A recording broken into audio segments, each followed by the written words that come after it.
Welcome back to another episode of Rock Boys Football. Coach Prime, the Colorado Buffaloes, keeping us busy with the transfer portal additions. Got a few more names I want to kind of buzz by, talk a little bit about. And if you're a Colorado fan, you have to be so excited about what's going on in the transfer portal. And we've talked about it a couple times, but the quality of bodies, the quality of players just feels different from last year's cycle. And Coach Prime even put out a tweet kind of saying that last year we were just trying to fill out a roster. We were trying to flip this roster from 2022, where it was one of the least talented, worst Power 5 rosters that we saw across the country. They successfully did that.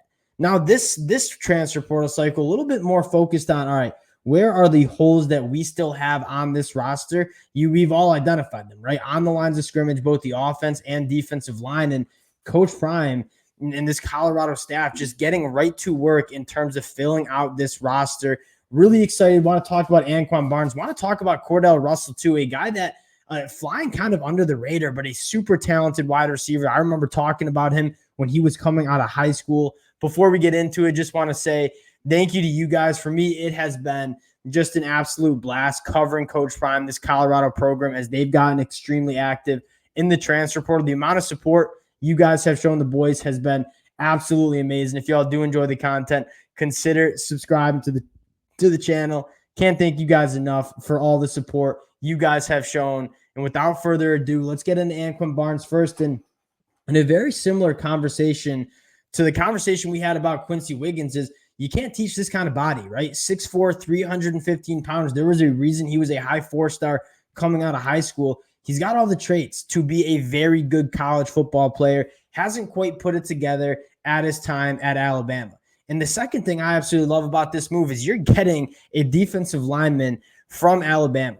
Just because you weren't playing on that defensive line on Alabama does not mean you're not a very good football player at the college level. And a guy like Anquan Barnes has been with this Alabama program, the last couple of years. You feel good about the development he's gotten at Alabama and him transferring it to Colorado. The second thing I have in my notes here is just from a depth standpoint.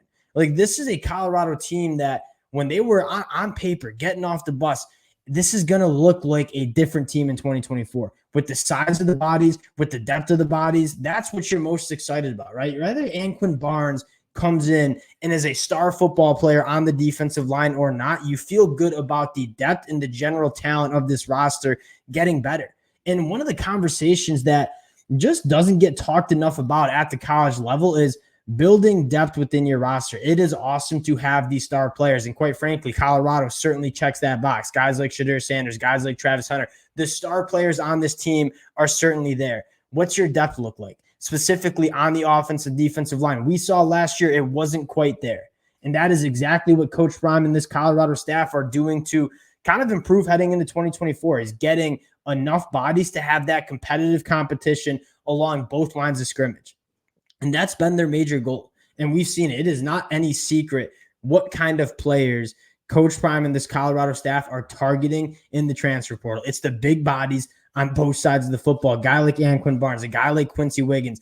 Those are the kind of bodies that you want on this Colorado offensive line. You're suddenly starting to feel just a lot better about the depth on the line of scrimmage. Now, another guy I want to talk about in a little bit of a different light, Cordell Russell, a traitsy wide receiver, 6'4", 210 pounds. If you look at him play football, you look at him, what he looks like in pads, this guy can be extremely special.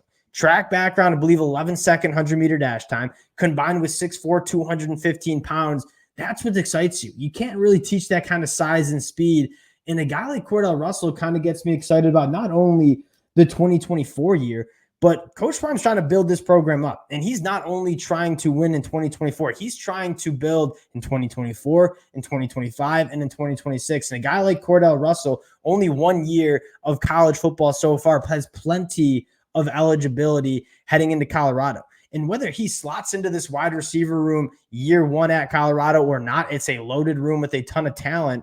You feel really good about adding an extremely talented playmaker on the offensive side of the ball. And just looking through some of the talent that's young at Colorado, right? Whether they play in 2024 or not, guy like Draylon Miller coming into the 2024 class, you guys know how excited I am about him. A young Dylan Edwards who had a phenomenal true freshman year for Colorado. Cam McKell, another guy in the 2024 class, Amarian Miller. Now you add Cordell Russell. Not only is this wide receiver room looking extremely dangerous in that 2024 year, but in 2025 and in 2026, these guys are still going to be within the program. It's not only about landing the graduate transfers and the guys that are going to have a day one impact. It's about building that depth for this program that you can sustain success, not only in 2024, but for years to come as well. And that's what you're most excited about.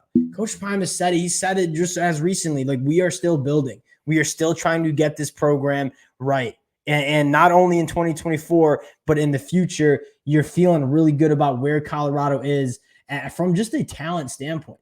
Now, you look at what they're doing in this class, you're seeing kind of a nice blend, right? This is your 15th transfer Colorado has brought in, and it's a nice blend of young talent, guys like Cordell Russell and Quincy Wiggins, who have plenty of eligibility left, combined with some of those guys where, hey, we needed an immediate impact on our offensive line.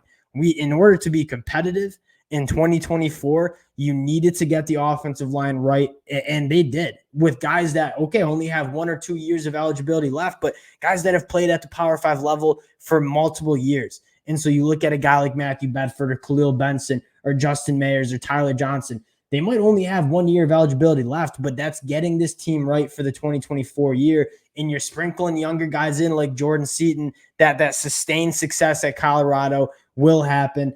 Another nice addition. Again, we talked into the transfer portal. What were the parts of this program that needed to be addressed? It was on the offensive and defensive line, and you love to see Coach Prime doing exactly that. Really excited to see how this program looks in 2024 and potential players that they will continue to add in the transfer portal. Late Sunday night, had to hop on, give you guys a little bit of an update, my take on how Coach Prime is building this transfer portal. Appreciate you guys rocking with the fellas. If y'all do enjoy the content, consider subscribing to the channel, and we'll talk to y'all later.